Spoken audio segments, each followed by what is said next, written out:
Shigatse, a monastery town, is where we're headed today. At the start, no one's too worried about the landslide that's blocked the only road out of Tibet. The route cards show that's still 3 days away. First to start today, a father and son team, John and Simon Catt in their Ford Cortina. They're doing well with no penalties. Before it's his turn to start, David Bull has time to finish a repair. The gearbox mounting's loose, and it's every time I brake, the whole engine and gearbox lifts up at the back, and the flange on the universal joint just goes up maybe 1/4 of an inch. It smacks on the bolt that holds the handbrake lever between the seats. So I've found that now. So it's mad. Nothing you can't fix. Sorry? Nothing you can't fix. Well, I like to think so.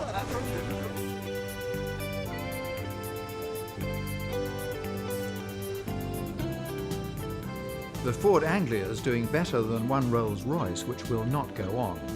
Watching today's start by the hotel fountain, the Rolls' drivers have given up the dream.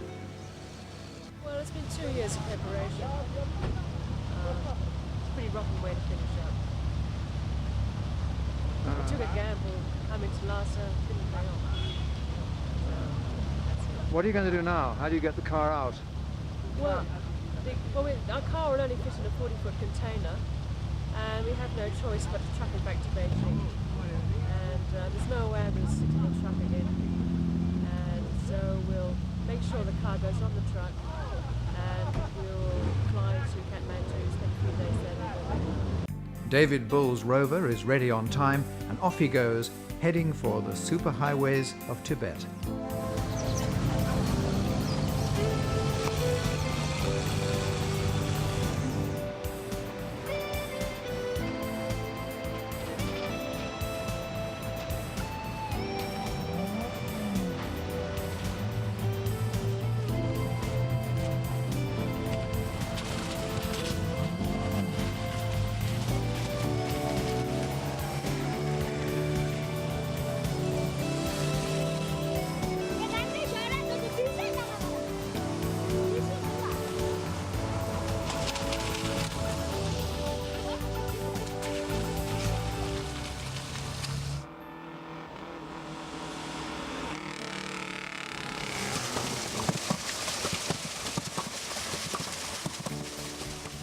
That's a water-powered wood pulper.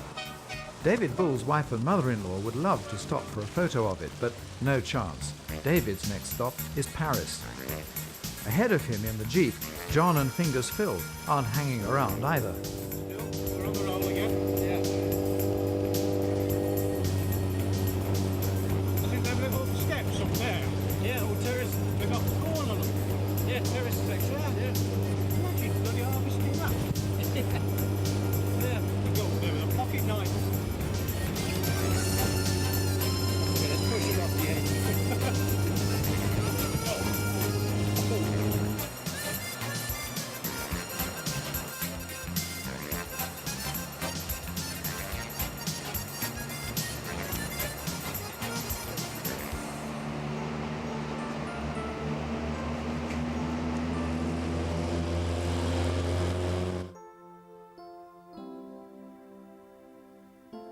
"90 years ago, Prince Borghese and the other Peking to Paris drivers somehow coped.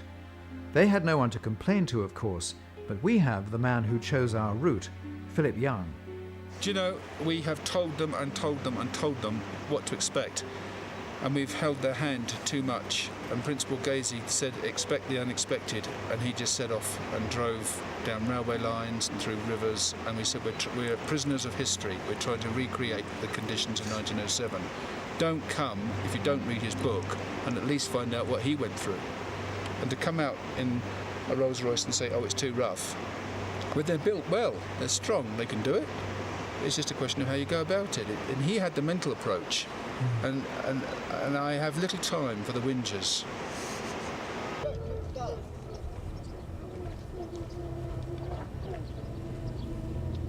The vintage Bentley is a Pavarotti among cars. Its gargling engine noise, its song, is known as the Bloody Thump.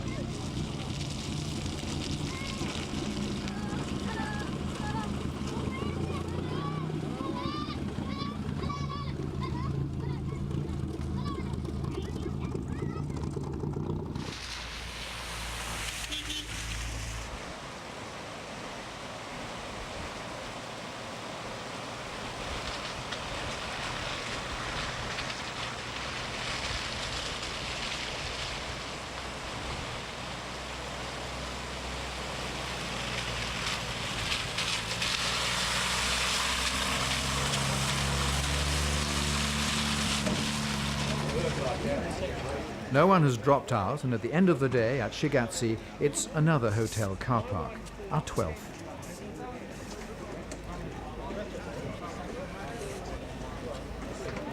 That's the front end of a Bentley. The little French Bugatti is keeping alive a racetrack rivalry. Ettore Bugatti famously dismissed the big English Bentleys as just the fastest trucks in the world. Kjell Jessen from Denmark knows better. I think you should think back to the second half of the 20s. Bentleys were the thing to have if you wanted to win a long-distance race like Le Mans.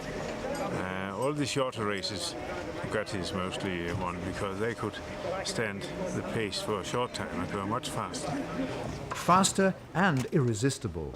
One drive and Walter Rotlauf from Germany was hooked. When you start to drive a Bugatti, yeah, then it's over. Yeah, because it's for that time I think it's a car with a very good competition. Can go good speed and fascinating in the beginning perhaps with the beauty of the late Bugattis. If you come more and more to the theme, you love the old ones because they are the pure Bugattis, how you call it, the pur sang. The Bentley cast a spell as well.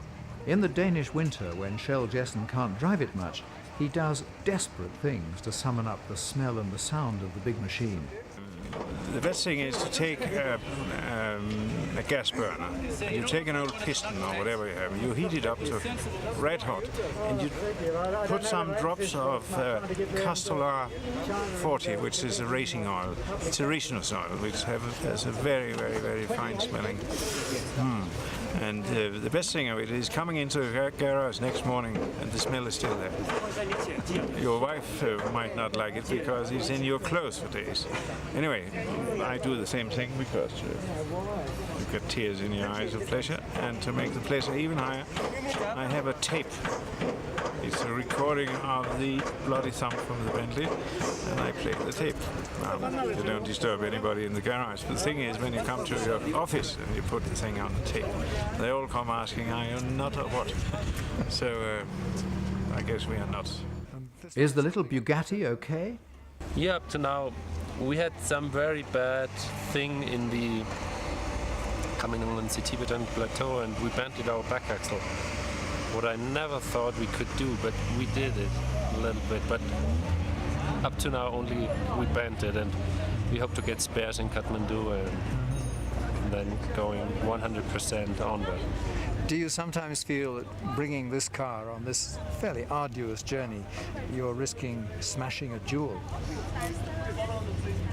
Yeah, you can think about it, but we won't bring it home, and if we bring it home, it's a much bigger jewel afterwards.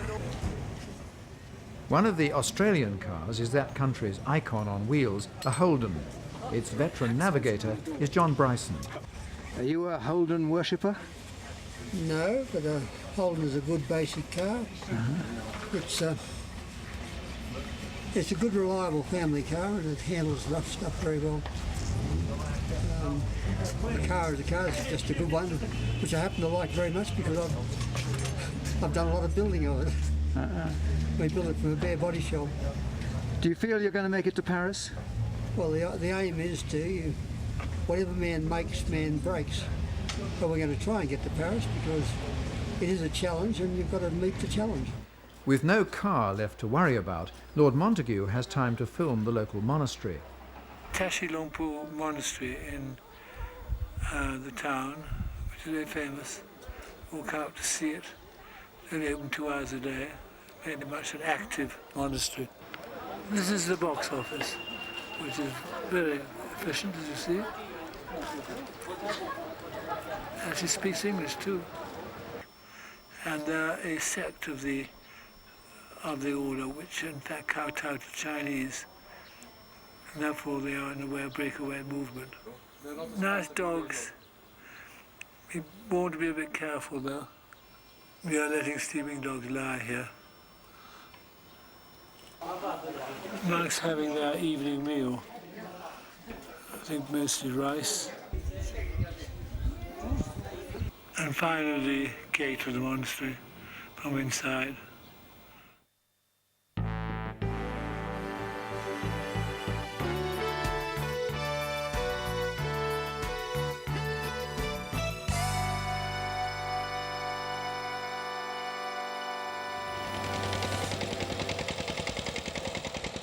Today's destination is a camping place with a view of Everest, but there are a few hundred miles to cover first. There goes a 1968 Camaro.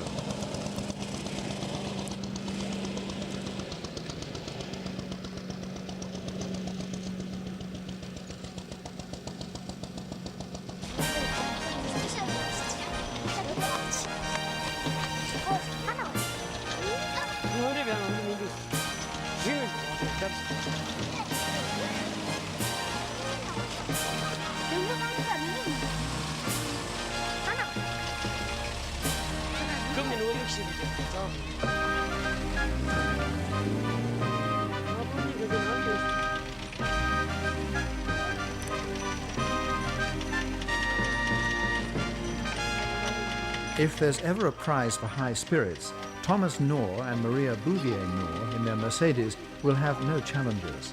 The rougher the road gets, the more exuberant they get. They actually seem to think that the Peking to Paris is meant to be fun.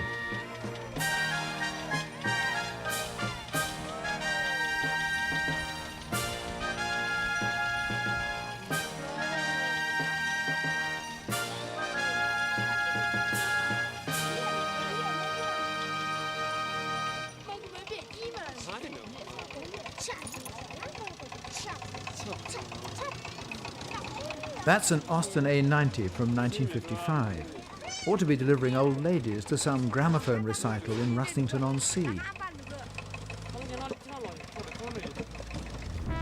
I'm driving carefully here. The ruts and ditches today are expected to cause grief.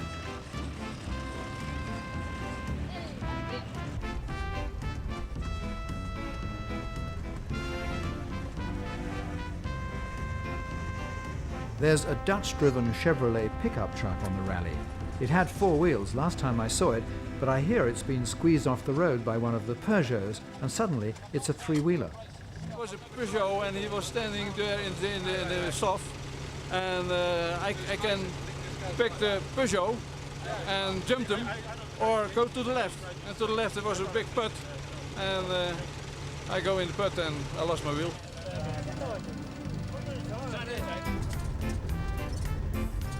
Paul takes a spell at the wheel in our Land Rover, and we rumble along in clear mountain air, for a time.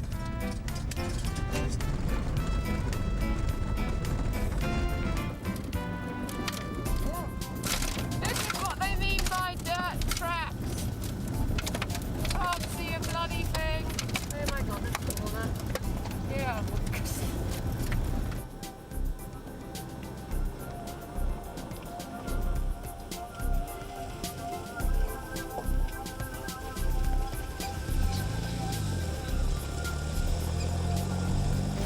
Another 2 cars.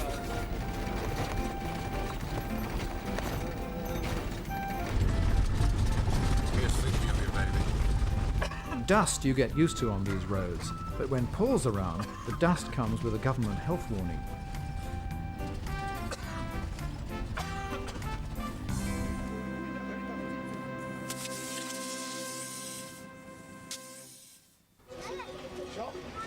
In a Tibetan village called Nath Ang, Paul stops for a carton of cigarettes. I calculate that he's keeping the Tibetan tobacco trade in profit single-handed, and that if he goes on shopping for fags like this, we'll reach Paris 2 years, 7 weeks, 4 days, 3 hours and 42 minutes after the rest of the cars.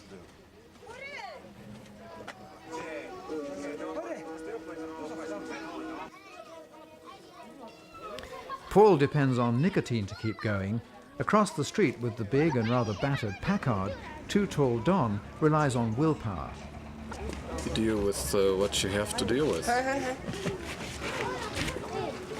It's like life, you do your best and you hope for the best. All works out.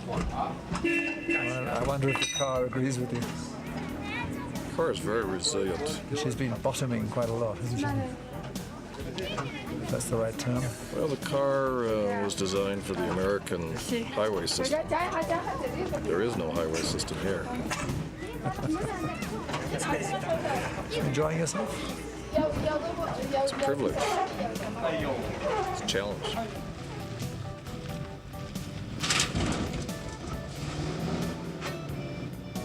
The Packard slogan was, "Ask the man who owns one," which was a marvelous way of saying, if you want to know about this car, ask somebody who's driven one. Now, we got sort of like a pie in the face. We got that thrown up to us on occasion by some of the Bentley drivers who, at various moments of difficulty for the Packard, would say to us, "Ask the man who owns one." It was their way of making a point, and the point was received in good humor.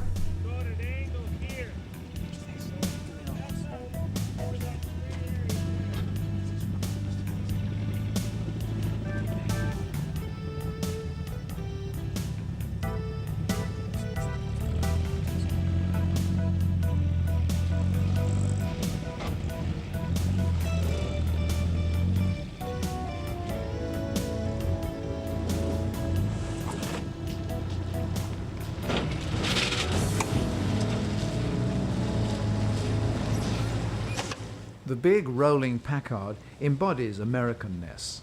For Too Tall Don, Englishness, all uptight and frightfully proper, is personified by the Bentleys, like the one on his tail, and their drivers.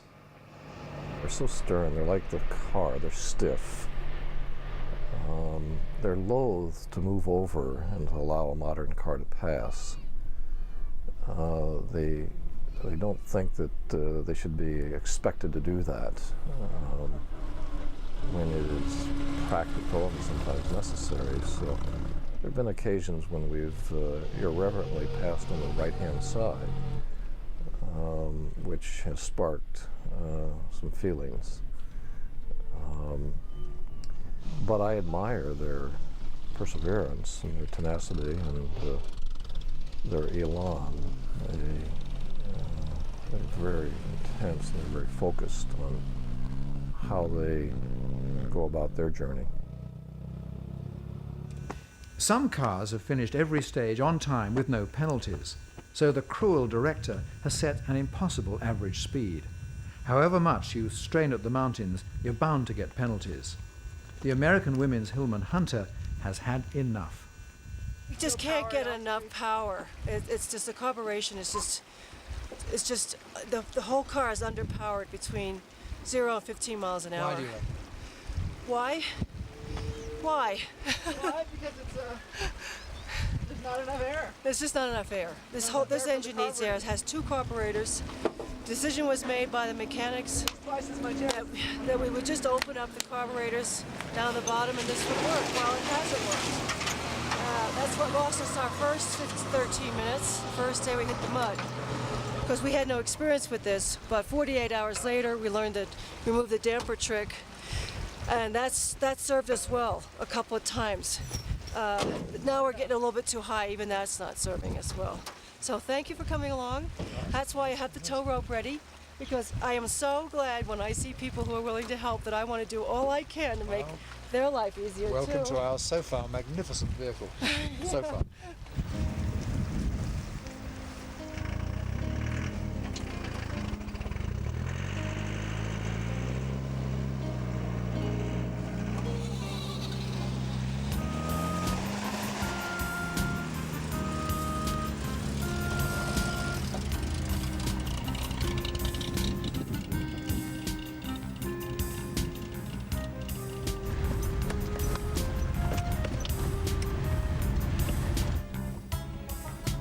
There's one of the Ford coupes. The Hillman slid off the road today and was rescued by villagers and the emergency crew.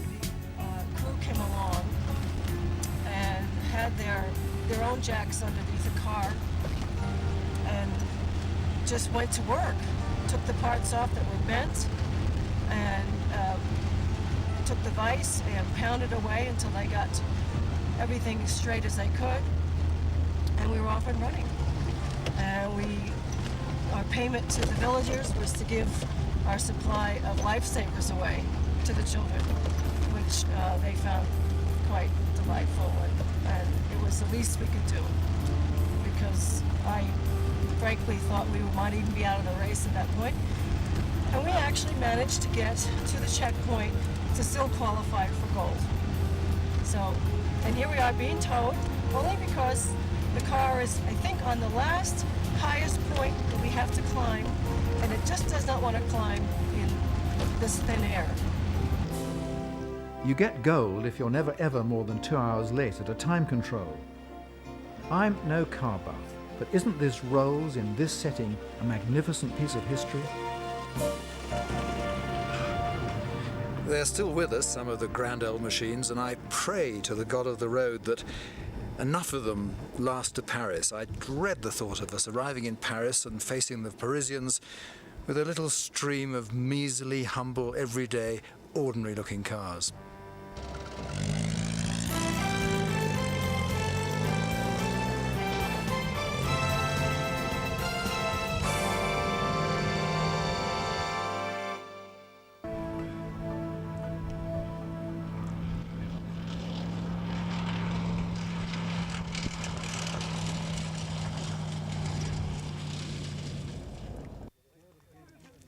Snapping at the tail of a Rolls from the Bahamas, Fingers Phil in the Jeep from England has already upset an Israeli and American crew in a Land Rover.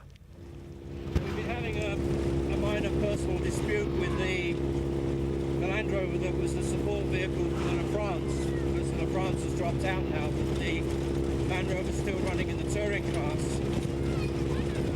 We're accusing them of balking, and they're counterclaiming dangerous driving on our part. We started ahead of them today. Let's hope there's a distance before they start. We won't see them. Especially on the second tough section. If they're in front of us like that, it's going to be a bit tricky.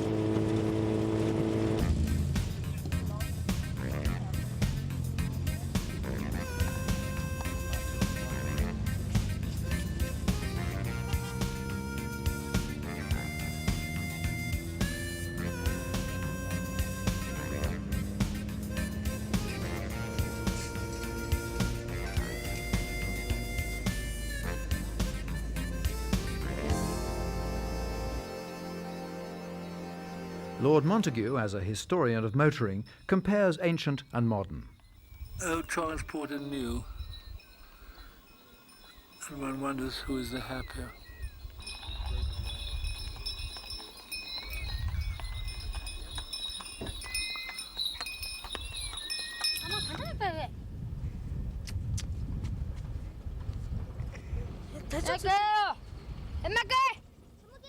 The local kids hadn't seen too many Rolls Royces before. If only that one would just stop, they could get close.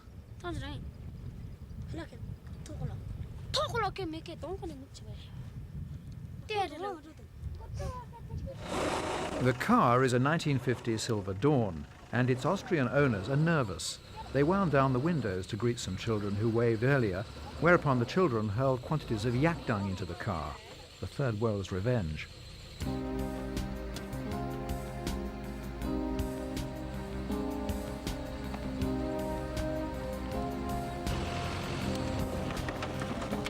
If things get tough up ahead for Thomas and Maria Noor, they just open more champagne.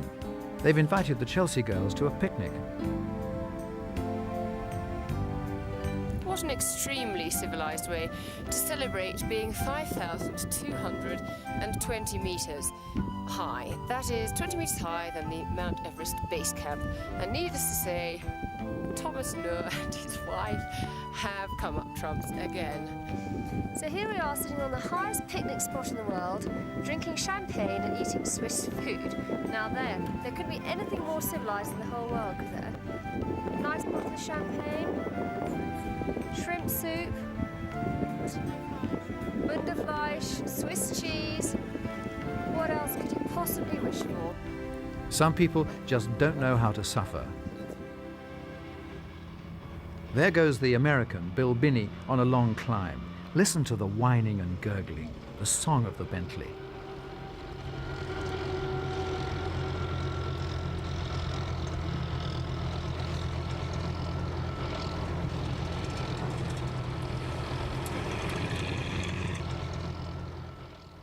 Fingers Phil is already at the top. How's he doing? You set off this morning, one of the leaders. Do you know where you are now? Well, we know we've dropped 7 minutes, wasn't it? Yeah, 7 minutes on the climb. And some of the other guys had dropped previously, like the Citroen, who dropped 3, has only dropped another one, so he's ahead of us now. 3 minutes ahead. But Why did you drop something on the climb? Why did we? Yeah. It's just a long, slow, steady drag, and it just hasn't got enough power for that sort of... Didn't like it? Oh, well, it copes, but... And I haven't got enough gears either. I've only got 3. There's nothing in between, you know. There isn't one just where you want one. It's always a way, isn't it? In the cars, after 13 days on the road, drivers and co-drivers must rub along together. Rosie has talked about the strangeness of sharing a car, a tent and a hotel room with a man she hardly knew before he invited her to come with him, Phil Bowen. But today, they're in harmony.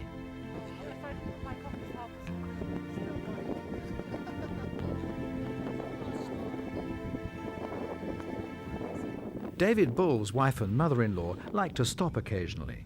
At a spot where prayer flags blow, David consents. We're just at the top of the La Lungla Pass, 5,000, what, Ange? 5,050 metres, about 16,500 feet. Helen, what are you doing now? Or is it a slug? What's a slug? It's the most beautiful, tiny blue flower. Oh, what? Oh, is that it? Yeah. Oh, it's fantastic. And the I don't know what I'd have done if I hadn't seen that, Helen.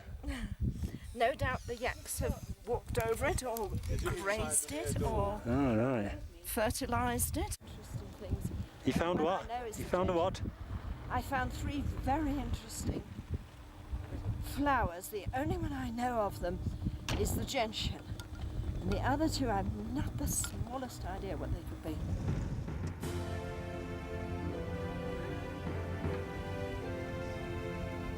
Rosie and Phil Bowen arrive at Everest Camp. Hello, hello. All these Astons look to be in big trouble. The Germans are so happy, such And happy. here's Sarah, safely back, giving us a wave. Excellent. And the boys are playing football, so the team must be ready. Phil used to work with our Sherpa cooks in Nepal when he was a tour guide and Rosie was a tourist. There's Namgal. Namaste! Hello, hello! Hello! How are you? Good? Excellent. See you later. Phil loves those boys. Well, where should we pick to put our little home up for the night? We don't want anyone in our way for the view, that's for sure. Phil, before you get out. Very good. Phil. What? I just want to say thank you for one of the best days of my life. No problem. Give us a kiss. Excellent. There you go. And as I said, it's Kathmandu tomorrow. It should be good, that. We've got a civic reception. Did you know we have a civic reception in Kathmandu? Oh, yeah. marvellous. Marvellous. I bet it's good there. In fact, did you know there's a green-eyed yellow idol to the north of Kathmandu, Helen? I think I may have heard. In fact, there's a little marble cross below the town where a broken-hearted woman tends the grave of Mad Karoo, and the little god forever gazes down. How about that? Everest base camp for us, anyway. Not quite sure which one's Everest, but never mind. The one on the left. It is the left hand. Okay, one on the left with a cloud on the top. No, I was told it was the one on the right. No, we just had by the locals. Yes, This really is Everest. At long last, we've identified it.